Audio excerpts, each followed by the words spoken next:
So I'm re-recording my Dry January masterclass because the last one I had some technical issues with, but welcome. Anyway, yeah, this is how to make the most of Dry January. What I want to do before I go anywhere is share a little story with you. I went for a cup of coffee with a friend of mine the other day, and he complained. He just sat down and complained and complained and complained and complained.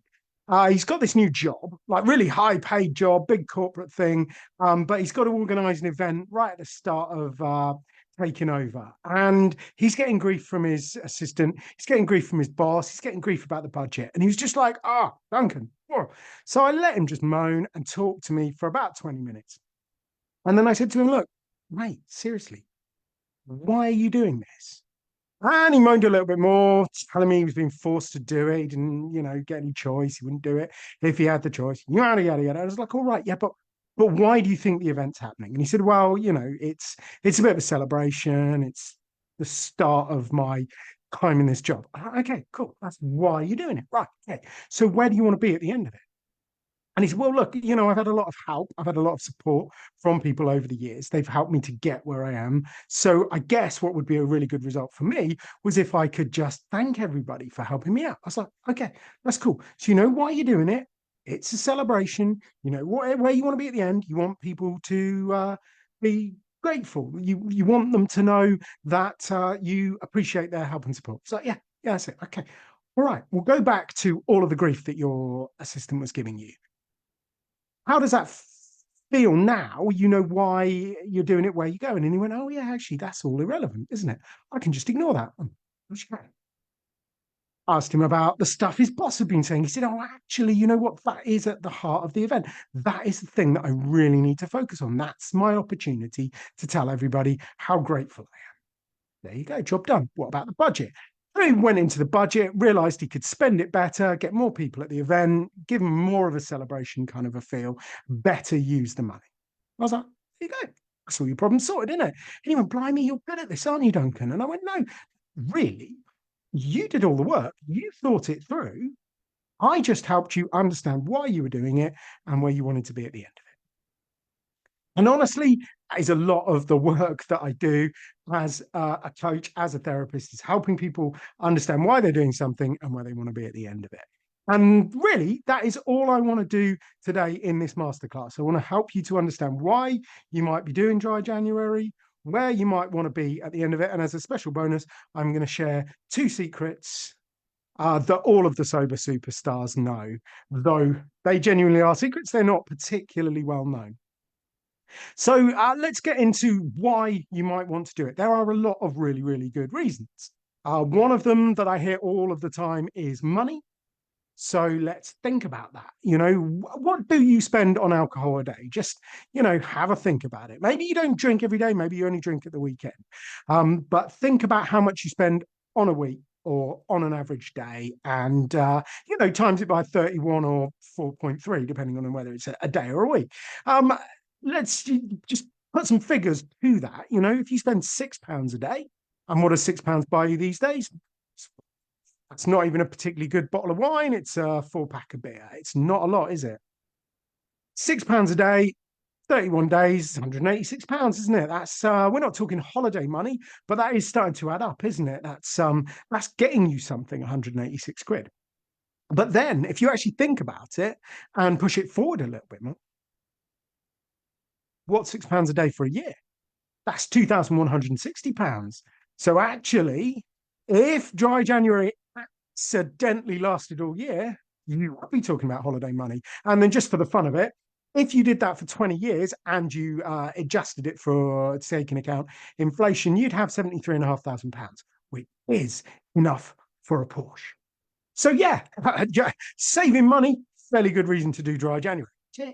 Health, that's another one I get all the time. There was a study done a couple of years ago about people who did Dry January. And what they found was that people who stopped drinking for only 31 days saw a measurable improvement in their blood pressure, their blood sugars, and their weight. And if you think about it, blood pressure and weight, very connected to heart disease, #1 killer in the UK. Blood sugars and weight, very connected to diabetes, which is a horrible chronic illness that you don't want to spend the rest of your life with. So actually, it's making a difference, isn't it? So is it going to help your health? Absolutely. You have a big tick on there. Some people talk about a slightly different version of health. They talk about their fitness. They want to maybe run a 5K, 10K, marathon. Well, it's got to be an ultra marathon these days, hasn't it? You remember back in the good old days when you could just run 26.5 miles and people would be impressed. Now you've got to do a marathon every day for 7 days through the blooming Sahara. Anyway, whatever your motivation, alcohol is one of those things that really affects sporting performance, something that's not enormously well known, but it really stuffs up your recovery.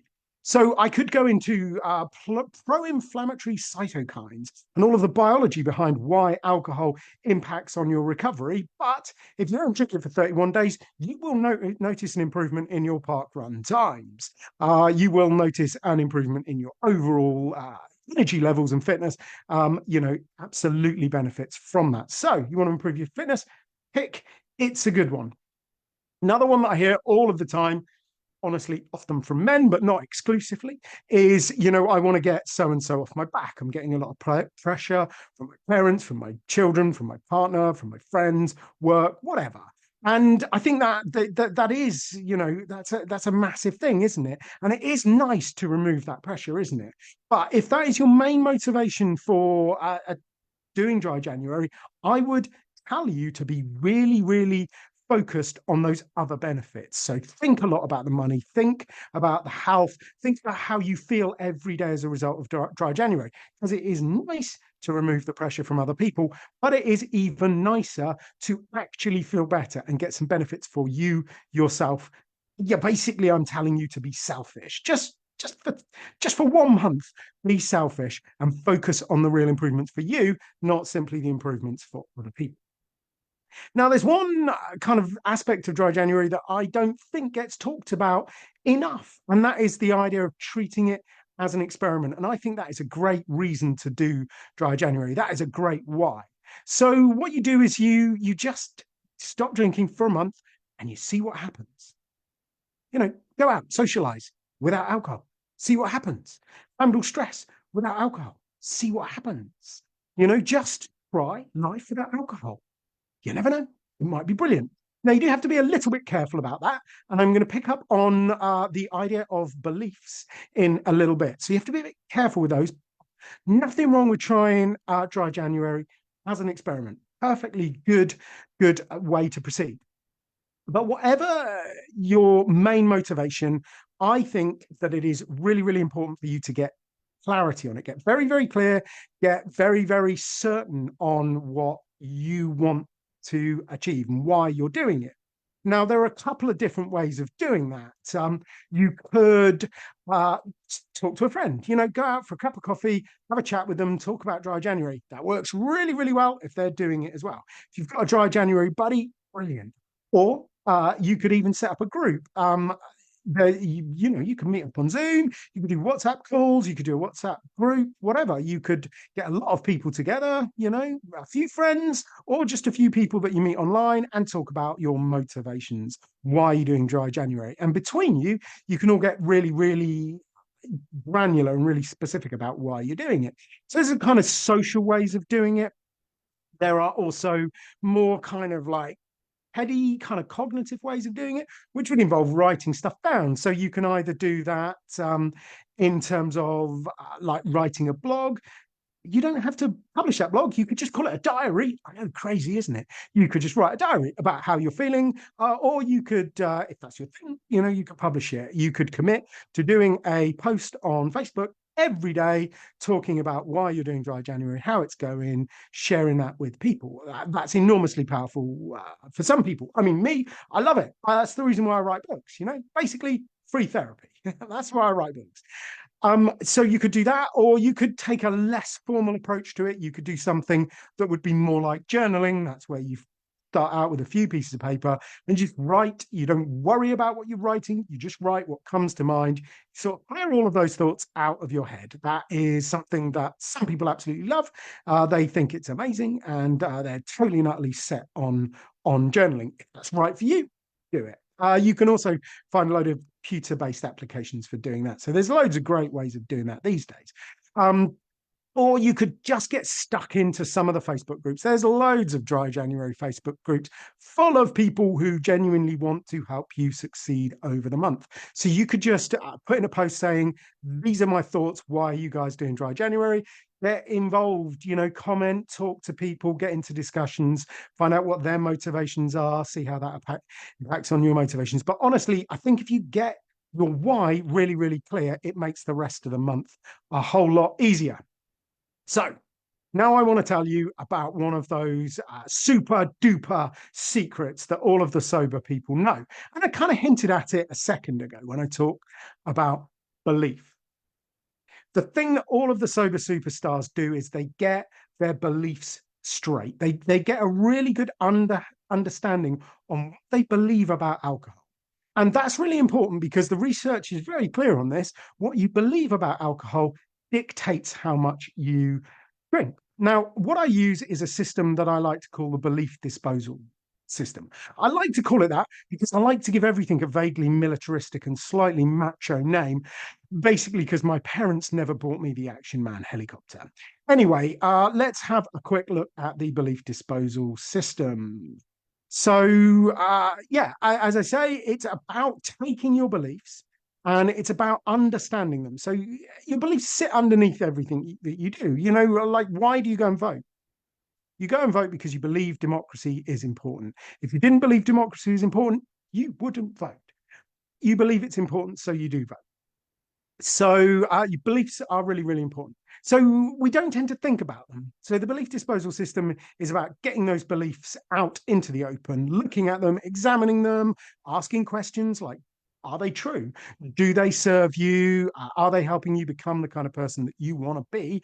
And if they aren't serving you anymore, if they aren't true, or if they aren't useful, then we blow them to smithereens.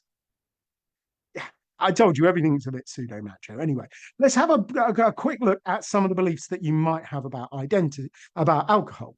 Now, there are many, almost as many as there are drinkers out there, but some of the ones that I come across all of the time are like celebration. Alcohol and celebration go hand in hand. You can't do one without the other, apparently. Some people believe it's a part of their identity. Some people believe they would be unable to socialize without it. Some people think it's a habit. Some people think it helps them deal with their stress. Some people think it helps them to relax. For others, it is what they do when they are sad. It is their cure for their sadness. Some people, it stimulates them. It gets them up for either a party or sometimes, work-related stuff. If they've got to go out with clients, they need that kind of zoom, and that's what alcohol provides. For some people, it's about meeting people. For some, it's about being a rebel and doing something that people are telling you not to do. Some people, it's very much tied up with sex. For some people, they consider it to be a treat. The business one I find very, very interesting. It is almost a part of some people's job. Got to go and get the clients drunk. That's part of the job. It's also tied up with creativity for a lot of people. I mean, if you've ever heard of Ernest Hemingway, that might make some sense. Or, basically any rock star ever. And routine. So a lot of people, they think that it's part of their routine. So those are just some of the many beliefs that you might have about alcohol. And honestly, it's quite hard to get to grips with them just talking about them very quickly like that. So what I suggest is you scan this QR code and it will take you to my Calendly link.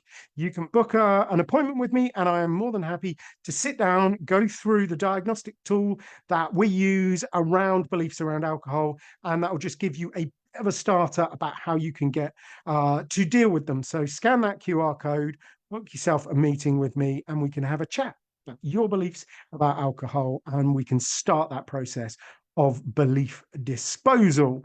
So that is the first secret that all of the sober superstars know, and that is that you've got to get your beliefs straight. You've got to start with that. So now let's have a look at where you want to be after dry January. February. That's the short answer, isn't it? Honestly, bit of January is gone already, and actually February is going to be here before you know it. And if you haven't got a fairly good idea about where you want to be, then you might end up in some trouble. So what can you do after January? I figure you've got three options. One, you can go back to drinking the way you were. Two, you can forget that January has ended and just keep not drinking or go sober, whatever you want to call it, live alcohol free.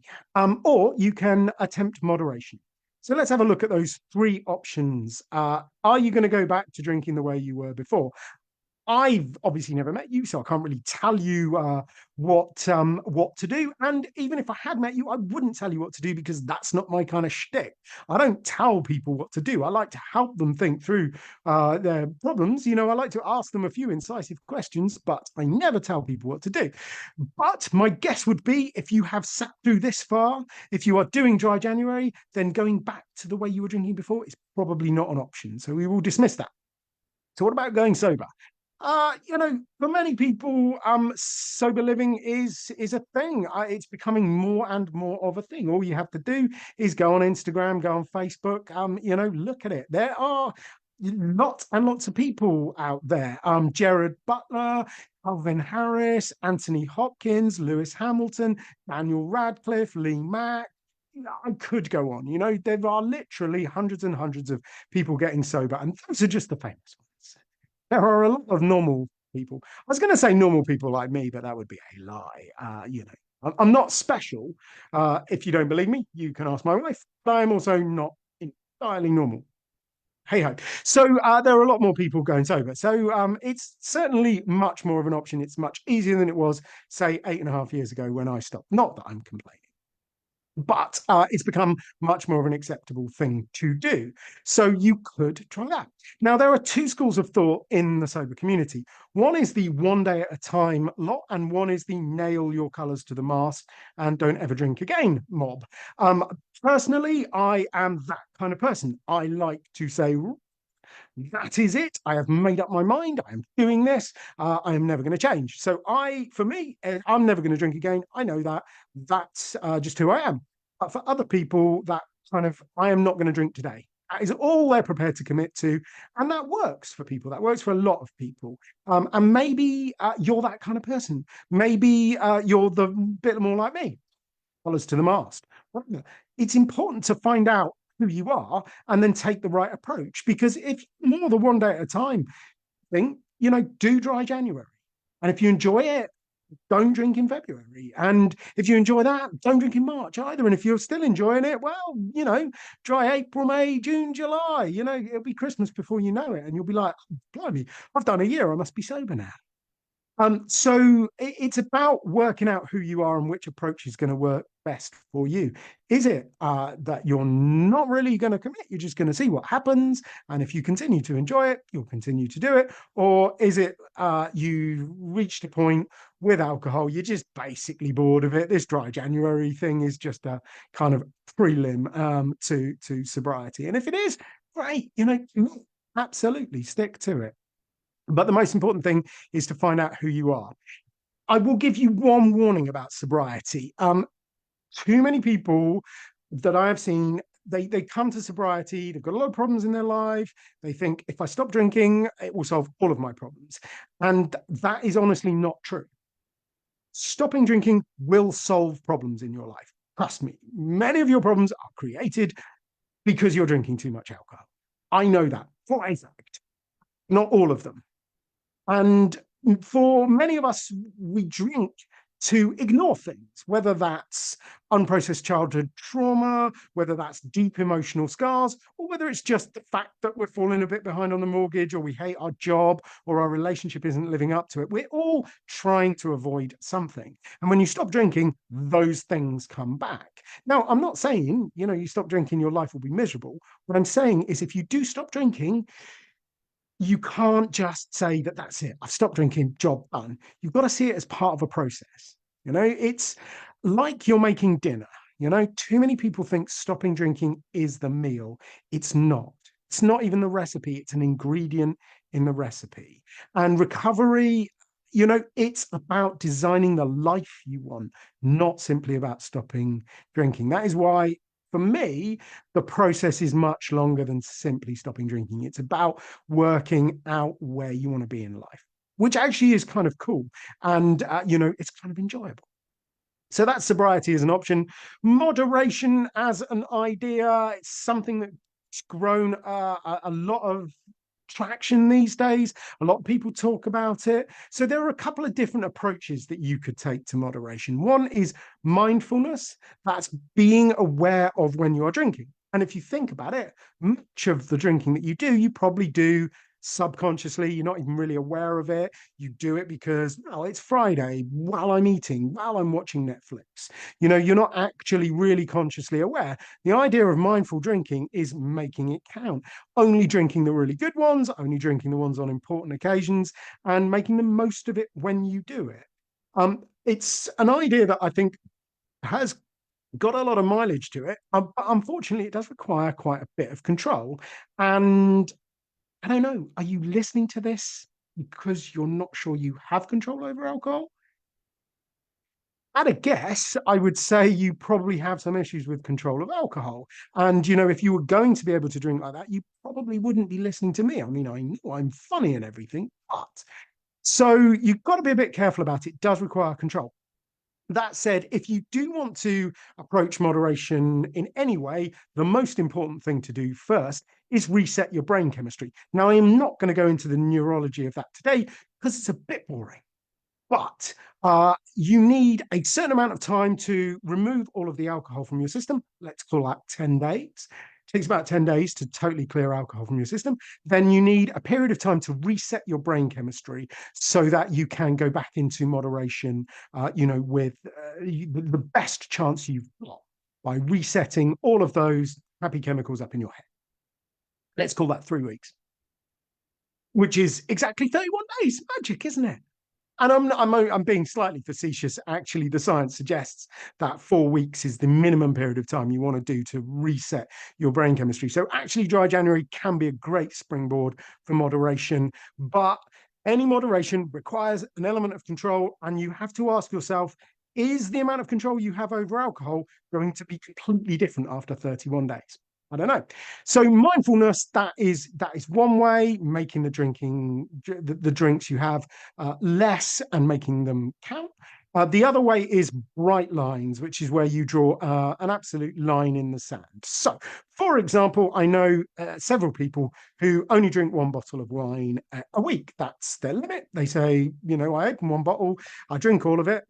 Personally, I think one bottle of wine is probably too much. That's 10 units. You're thinking, that's nothing, Duncan. I can drink that in an evening. I'm like, yeah, well, yes, I used to do that quite happily. But these days, being a bit more aware of the damage that alcohol does, I think 10 units is probably a bit too much.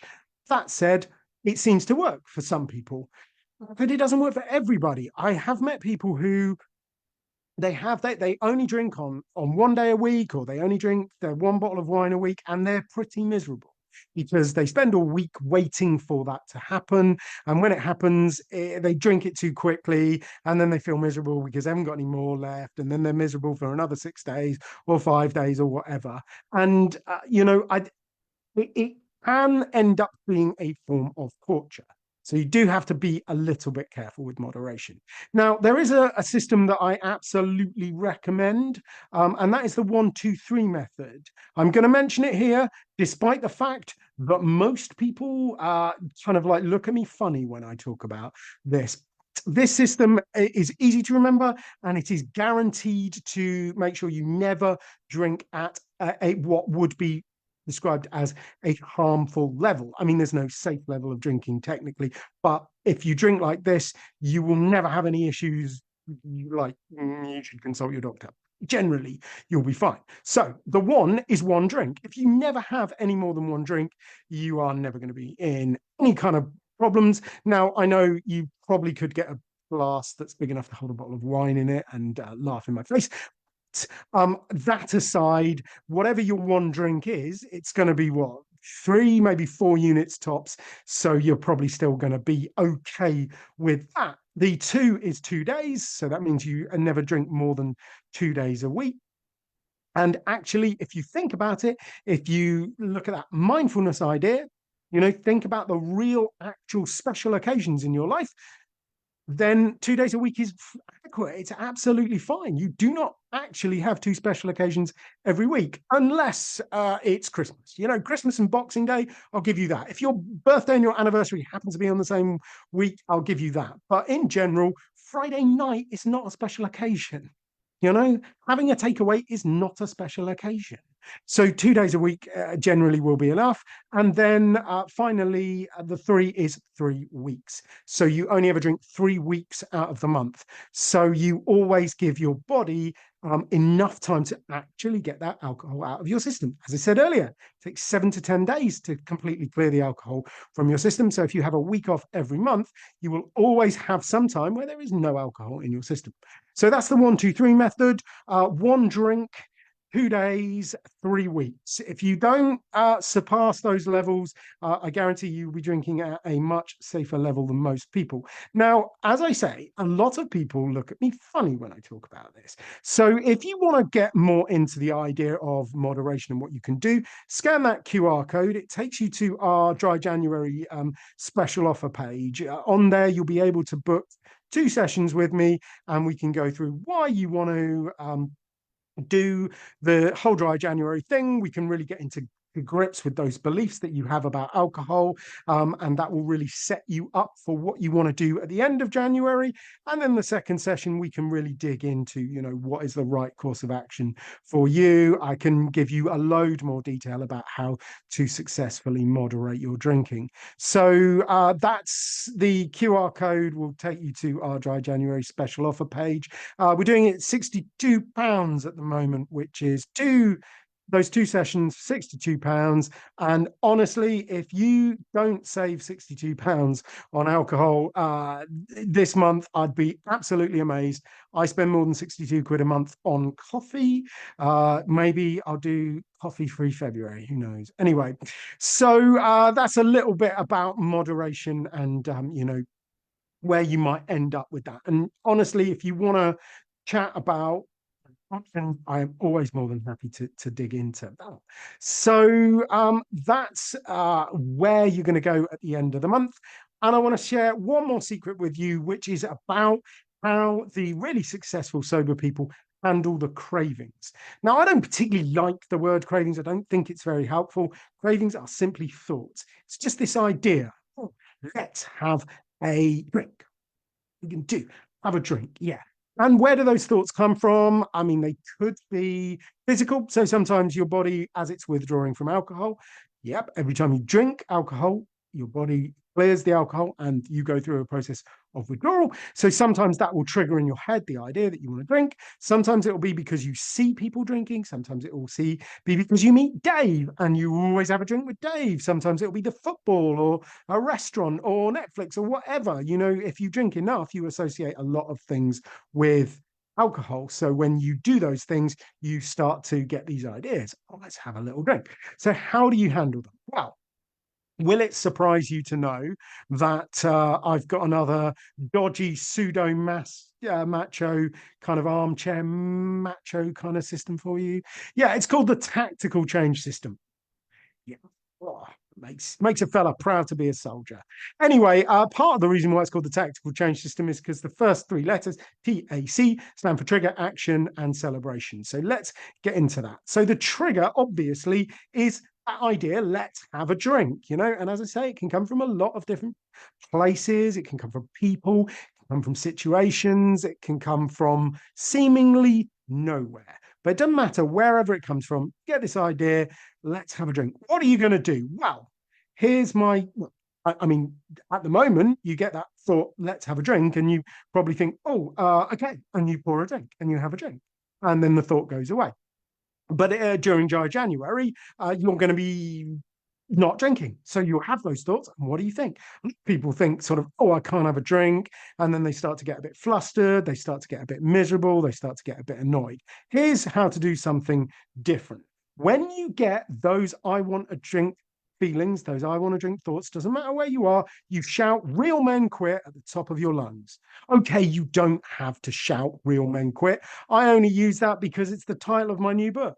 And because I work with a lot of men and we like to do stupid macho stuff like shout real men quit from the top of our lungs, but it could be any kind of positive celebratory kind of phrase. Where other ones that I've worked, I tend to work with people to come up with their own, something that really resonates with them. But as I say, I work with blokes a lot and they've got limited imagination, so they tend to just use real men quit. So what have we had recently? Praise the Lord, I'm free at last, free at last. Had somebody shout freedom like they were Mel Gibson in Braveheart.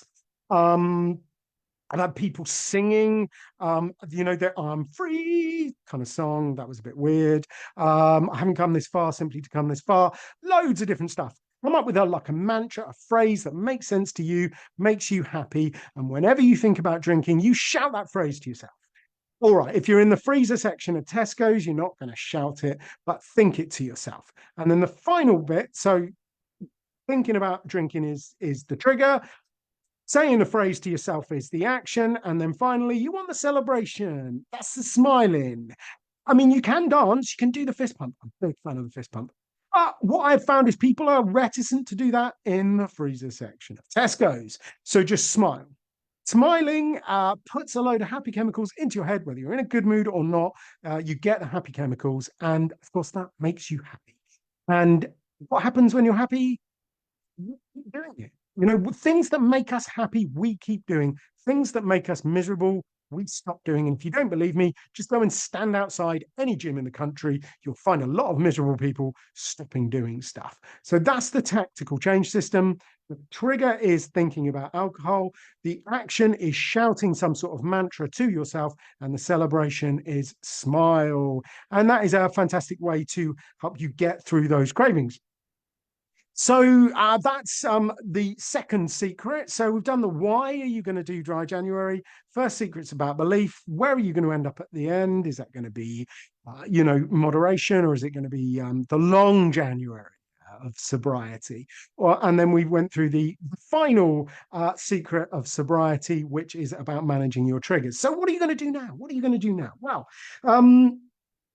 you're probably doing dry January. And if you are, that's great. Then, carry on doing it and just be clear about what you want to do at the end. You don't need to have it all worked out today. I mean, it's only the start of January, but you do need to have it worked out by the end.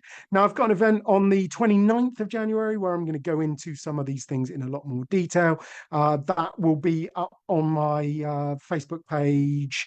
At some point towards the middle of January, we'll start advertising that. So come along to that and use that as an opportunity to figure it out. But please, please, please do figure it out. Or the other alternative is if you are genuinely hating dry January, you could stop. Now, everybody's thinking I'm an idiot for saying that. But honestly, if you came to me and said that you wanted to get sober, or indeed you read my new book, Real Men Quit, it would not tell you to stop drinking right from the get-go. I wouldn't say, right, try 31 days and see what happens. I would say, work through those beliefs, learn the thought management techniques. Once you've done that, then the actual not drinking bit is going to be easy.